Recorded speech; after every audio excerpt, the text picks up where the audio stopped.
Welcome back to our study on the Book of Esther.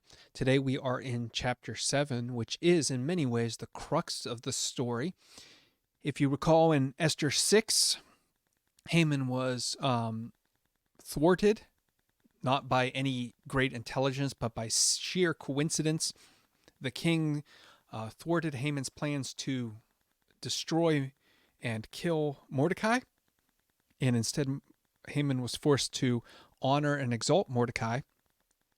And right as he's complaining to his wife about this, the envoys come and grab him to take him back to Esther's apartments so that he can be wined and dined with the king. Oh, what a terrible life.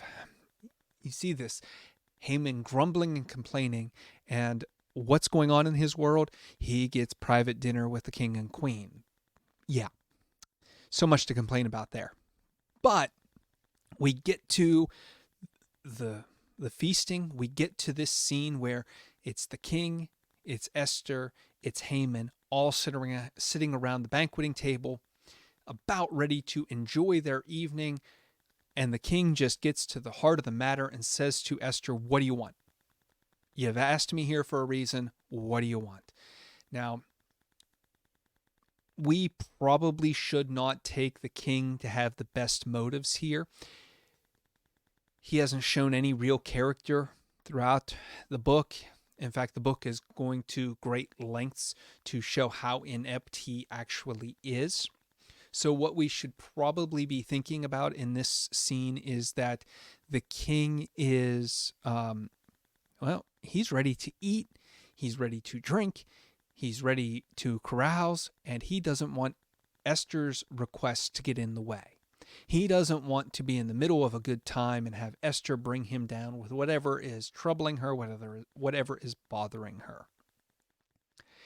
Esther leads off and she tells him what's going on, but she does it in a very, very tactful way. She plays the king and Haman beautifully. She does not come straight out and say that this policy of killing the Jews is going to destroy her as well as her people. No, she makes it sound to the king like, well, there's a person out to get me. She almost sounds like there's somebody threatening my family and only you can help. And that is music to the king's ears. The king and Haman both have to be feeling really good about themselves at this point because Esther is throwing herself at the king. King, somebody's trying to kill me and my family, my people. You know, if it was just being sold into slavery, we're good with that. We're slaves to Persian masters. That's not bad at all. But somebody wants to kill me. And, you can step in and help. But she doesn't say that the king wants to kill, at least not right away. She doesn't want to implicate the king in any way. And she doesn't even want to implicate the Haman until the right moment. Instead, she's working it up,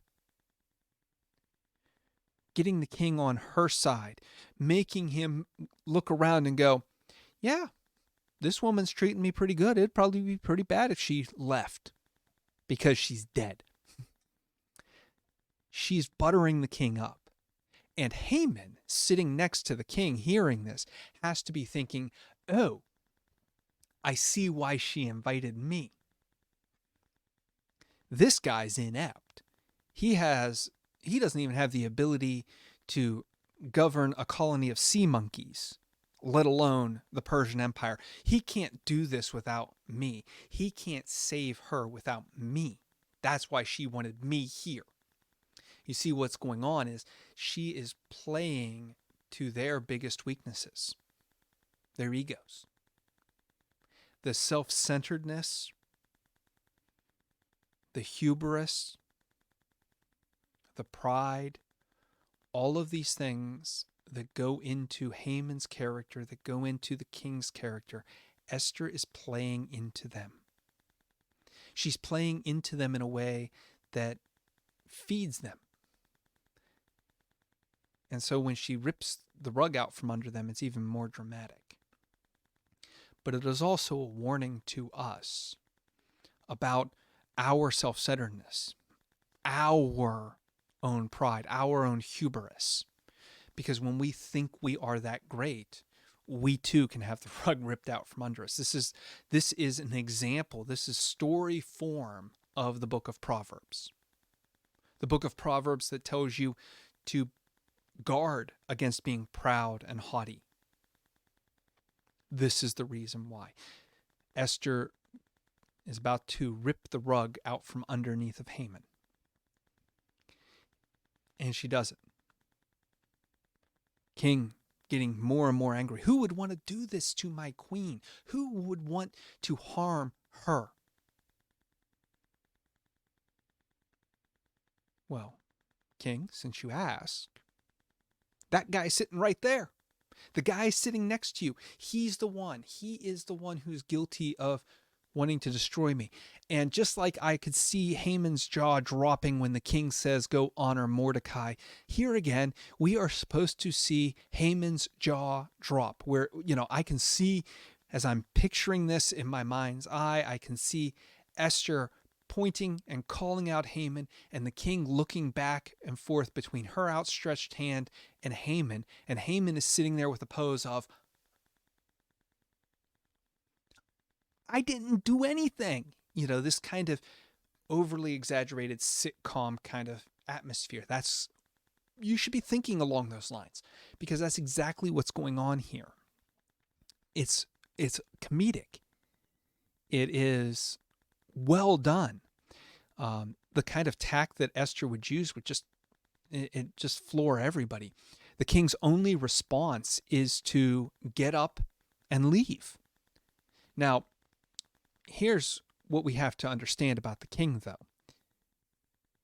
This is, again, showing the king's character or lack of character. The king getting up to leave is a sign that he doesn't know what to do. The king is flustered by this situation. He does not know what to do. One of his favorite counselors is being accused of wanting to destroy a wife who's given him some pleasure. He doesn't know what to do.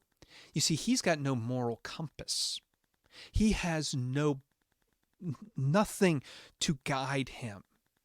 It is just purely pleasure for him, and he's weighing his options on who's more important here. Who should I listen to? Who should I back in this fight? And so he walks away while Haman and Esther sit in a room together. Now, they're probably not alone. There's probably some servants in there, but they're essentially alone. And because Haman sees the writing on the wall, he sees that Esther has a political vendetta against him. Whether or not he's put together that she's kin to Mordecai, he sees that she's got a political vendetta against him, and he wants to make good with her before the king walks back in the room, because there's a chance that this could go south. And we get this picture of him like diving at Esther's feet, begging her, saying, it's all been a complete misunderstanding. I don't know what you've heard, but it's not true. Let's come to terms. Let's make peace. And again, as in a comedy or a soap opera, maybe a soap opera would be better for this illustration, the king walks in right as Haman he's sprawled out on the floor in front of the queen or near her. And the king's reaction is to say that Haman is assaulting the queen. Now, we don't know. Maybe there is some sort of law that would not even allow Haman to touch a queen or one of the king's wives. Maybe there is. Maybe Haman is violating some sort of protocol by even approaching Esther. That could very well be. But we're not told. And it seems like, really what it seems like, and kind of how the story seems to play out, and the the language seems to indicate that it's not so much that there's a legal precedent that the king is following, but rather the king is kind of misreading the circumstances and is seeing Haman as, in some way, either physically or sexually assaulting his wife. And the king orders Haman's death. But again, this shows how inept the king is. So much of this book is about showing the ineptitude of the king and the Persian kingdom. The king is not mad at Haman for wanting to exterminate Esther and her family. He's mad at Haman for advancing on his wife, but not because he was going to harm the king's wife, but because it was an insult to the king himself. You see how this works? It's not that the king is chivalrous and standing up for this woman who he's married to. No. The only reason he's standing up for Esther is because of the personal insult that he sees in Haman's action. If Haman would have sat still, he might have lived through this. But the reality is, to the king, he insulted the king. But even here, even in this moment of wrath and indignation, the king doesn't even make the decision about Haman. This is the ineptitude that we are supposed to see in the king. He sees Haman, as he thinks it, abusing his wife, and it's the servant who points out that Haman has a 75-foot stake in his backyard ready for Mordecai. Even in this moment, the king is so inept that he cannot make the decision without a servant giving him advice. We are meant to see how inept the king is because of that.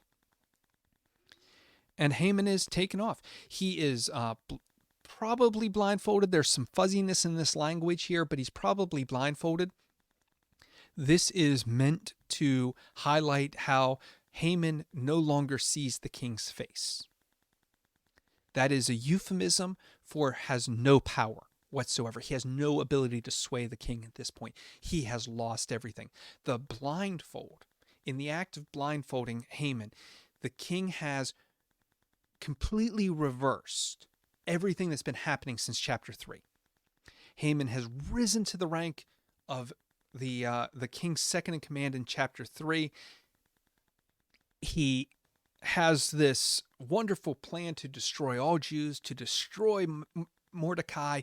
He has risen. He's gotten to the place at the beginning of chapter 6 where he's invited to the queen's table. And then in the course of 2 chapters, boom, complete reversal to the point where Mordecai is elevated. Instead of killed, he's elevated. And at the banquet, Haman is brought low. And finally, he is banished from the king's eyes. It is a complete step-by-step parallel to the ascension of Haman in reverse. And so we see that Haman has fallen out completely. And at the end of this, he's dead. But even his death is not the high point or the low point for Haman. It is and it isn't. It's the fact that everything that Haman has been systematically crumbled. It has just systematically been destroyed. He has nothing left that he has worked for. It is all ground to dust. This is the message, again, of Proverbs, Ecclesiastes, that he has built on corruption and it has fallen apart. Whereas Esther has finally come into her own. She is vindicated. Right now, we can see her as an elevated queen, somebody who is wise and intelligent, somebody who is cunning and knows how to how to deal with foolish individuals, somebody who can be a model for us. She has finally become the queen that her people need in their hour of trouble. And so, where the king is just the king and he's an idiot, and Haman has had this great reversal, Esther has had an ascendancy. She has been pushed to the throne. Not physically, but she has finally filled up the seat that she has held for her people.